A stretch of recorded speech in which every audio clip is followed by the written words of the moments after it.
क्या आपने कभी सोचा है कि दो लोग एक जैसी कमाई करते हैं, एक जैसी उम्र के होते हैं और दोनों के पास लगभग एक जैसे मौके होते हैं, लेकिन कुछ साल बाद उनमें से एक फाइनेंशियली फ्री हो जाता है, जबकि दूसरा अब भी पैसों की चिंता में जी रहा होता है? आखिर ऐसा क्यों होता है? क्या पहले व्यक्ति के पास कोई सीक्रेट फॉर्मूला था? क्या वह ज्यादा इंटेलिजेंट था, या फिर उसे पैसे के बारे में कुछ ऐसा पता था जो बाकी लोगों को नहीं पता? अगर आपने भी कभी यह सवाल खुद से पूछा है तो आज की यह वीडियो आपके लिए है। आप देख रहे हैं किताबी माइंडसेट, जहां हम दुनिया की बेहतरीन किताबों से ऐसी सीख निकालते हैं जो आपकी सोच, आपकी आदतों और आपकी जिंदगी को बेहतर बना सकती है। आज हम बात करने वाले हैं साइकोलॉजी ऑफ मनी की, एक ऐसी किताब जिसने दुनिया भर में लाखों लोगों को यह समझाया कि पैसा सिर्फ कमाने का खेल नहीं है, बल्कि सोच का खेल है। और हो सकता है कि इस वीडियो में आपको ऐसी बात पता चले जो आपकी पूरी फाइनेंशियल लाइफ बदल दे। तो चलिए शुरू करते हैं। जरा अपने बचपन के बारे में सोचिए। जब हम छोटे थे तब हमें सिखाया गया, अच्छे नंबर लाओ, अच्छी नौकरी पाओ, ज्यादा पैसा कमाओ और जिंदगी सफल हो जाएगी। लेकिन जैसे जैसे हम बड़े होते हैं हमें एहसास होने लगता है कि जिंदगी इतनी आसान नहीं है, क्योंकि दुनिया में ऐसे हजारों लोग हैं जो बहुत पैसा कमाते हैं फिर भी परेशान रहते हैं, और ऐसे भी लोग हैं जो साधारण कमाई के बावजूद एक शांत और सुरक्षित जिंदगी जीते हैं। यहीं से इस किताब की सबसे बड़ी सीख शुरू होती है। मॉर्गन हाउसेल कहते हैं, पैसा सिर्फ नंबर्स का खेल नहीं है, यह बिहेवियर का खेल है। यानी आपका भविष्य इस बात से कम तय होता है कि आप कितना जानते हैं, और इस बात से ज्यादा तय होता है कि आप क्या करते हैं। सोचिए, हम सभी जानते हैं कि सेविंग अच्छी चीज है, हम जानते हैं कि फिजूल खर्ची नहीं करनी चाहिए, हम जानते हैं कि भविष्य के लिए इन्वेस्ट करना जरूरी है, फिर भी लाखों लोग ऐसा नहीं करते। क्यों? क्योंकि समस्या नॉलेज की नहीं है, समस्या बिहेवियर की है। और यही कारण है कि फाइनेंशियल सक्सेस का संबंध आपकी आदतों से होता है। अब एक छोटी सी कहानी की कल्पना कीजिए। दो दोस्त हैं, दोनों की सैलरी 50,000 रुपए है। पहला दोस्त हर महीने अपनी पूरी कमाई खर्च कर देता है। नया फोन आया, खरीद लिया, कोई नया ट्रेंड आया, उसके पीछे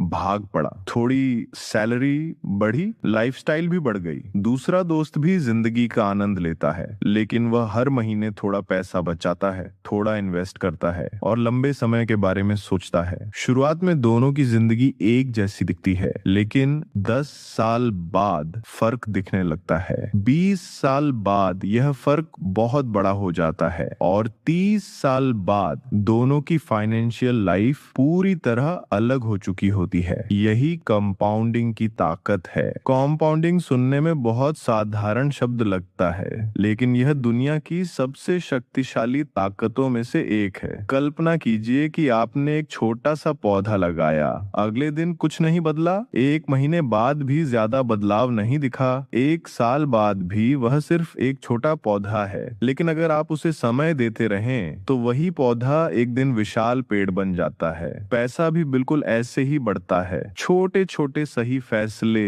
लंबे समय तक असाधारण परिणाम पैदा करते हैं। लेकिन समस्या यह है कि आज की दुनिया को इंतजार पसंद नहीं है। हर कोई जल्दी अमीर बनना चाहता है, जल्दी रिजल्ट्स चाहता है, और इसी जल्दबाजी में लोग गलत फैसले ले बैठते हैं। अब एक सवाल, जब आप सोशल मीडिया खोलते हैं तो आपको क्या दिखाई देता है? महंगी cars, luxury hotels, branded clothes, foreign trips और ऐसी लाइफ जिसे देखकर लगता है कि शायद यही सक्सेस है। लेकिन लेखक कहते हैं जो चीजें दिखाई देती हैं वे अक्सर वेल्थ नहीं होती, वे सिर्फ खर्च किया गया पैसा होती हैं। असली वेल्थ वह है जो दिखाई नहीं देती। आपकी सेविंग्स, आपके इन्वेस्टमेंट्स, आपकी फाइनेंशियल सिक्योरिटी और वह फ्रीडम जो आपने अपने लिए बनाई है। दुनिया आपकी नई कार देख सकती है, लेकिन आपके बैंक अकाउंट की मजबूती नहीं। दुनिया आपका महंगा फोन देख सकती है, लेकिन आपके इन्वेस्टमेंट्स नहीं। यही वजह है कि रिच दिखना और वेल्थी होना दो अलग अलग बातें हैं। दोस्तों, किताबी माइंडसेट पर हम बार बार एक बात कहते हैं, असली सफलता दिखावे में नहीं होती। असली सफलता उस जीवन में होती है जिसे आप बिना डर और बिना तनाव के जी सकें। और यही बात यह किताब भी सिखाती है, क्योंकि पैसा सिर्फ खर्च करने के लिए नहीं होता, पैसा आपको विकल्प देने के लिए होता है। मान लीजिए आपको अपनी नौकरी पसंद नहीं है, लेकिन आपके पास कोई सेविंग्स नहीं है। क्या आप नौकरी छोड़ पाएंगे? शायद नहीं। अब दूसरी तरफ सोचिए, अगर आपके पास पर्याप्त सेविंग्स है, आपके पास इन्वेस्टमेंट्स हैं, तो आपके पास विकल्प हैं। आप बेहतर फैसले ले सकते हैं। यही फाइनेंशियल फ्रीडम है। फाइनेंशियल फ्रीडम का मतलब करोड़पति होना नहीं है। फाइनेंशियल फ्रीडम का मतलब है अपने फैसले खुद लेने की ताकत, अपने समय पर नियंत्रण और अपने जीवन को अपनी शर्तों पर जीना। इस किताब की एक और महत्वपूर्ण सीख है, दूसरों से तुलना मत कीजिए, क्योंकि तुलना एक ऐसी दौड़ है जिसका कोई अंत नहीं। हमेशा कोई न कोई आपसे ज्यादा अमीर होगा, हमेशा कोई न कोई आपसे ज्यादा सफल दिखाई देगा। अगर आप अपनी खुशी को दूसरों की उपलब्धियों से जोड़ देंगे तो आप कभी संतुष्ट नहीं हो पाएंगे। इसलिए अपनी रेस खुद चुनिए, अपने गोल्स खुद तय कीजिए और उसी दिशा में आगे बढ़िए। अब तक आपने समझ लिया होगा कि पैसा सिर्फ इनकम का खेल नहीं है, यह माइंडसेट का खेल है, यह पेशेंस का खेल है, यह हैबिट्स का खेल है और सबसे बढ़कर यह बिहेवियर का खेल है। यही कारण है कि कुछ लोग साधारण इनकम के बावजूद वेल्थ बिल्ड कर लेते हैं और कुछ लोग बड़ी इनकम के बावजूद हमेशा संघर्ष करते रहते हैं। तो आखिर में अगर इस पूरी किताब को एक लाइन में समझना हो तो वह लाइन शायद यह होगी, फाइनेंशियल सक्सेस इस बात पर निर्भर नहीं करती कि आप कितना जानते हैं, बल्कि इस बात पर निर्भर करती है कि आप लगातार क्या करते हैं। छोटे छोटे सही फैसले